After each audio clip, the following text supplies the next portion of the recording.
All right, fifth graders, you are going to read a story called Permission Slips for this lesson.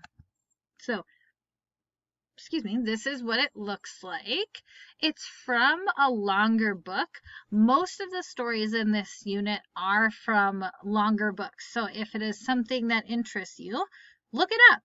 Search My Favorite Chaperone either at our school library or the public library and see if you can find it. Or I can also help you find it if you'd like.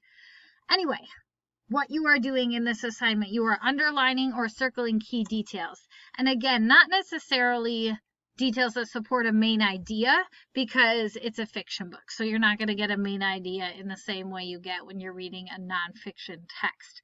But just underlining things that seem important, that tell you things about, in this case, Maya is the main character. So things that seem important in her life, things that her parents do, things that have to do with what happens at school.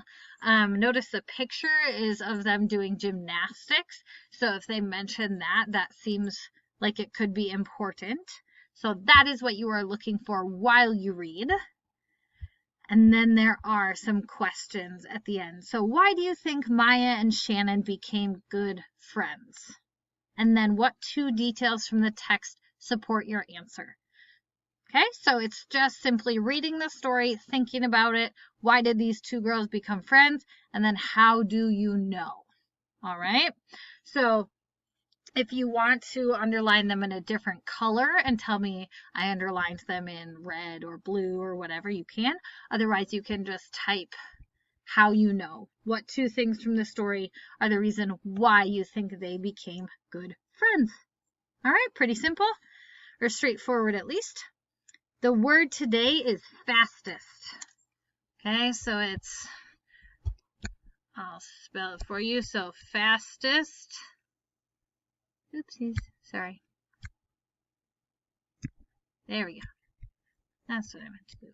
Fastest is the word for today, the secret word. So make a note of it so you can put it together at the end of the week. If you have any questions, let me know. Good luck.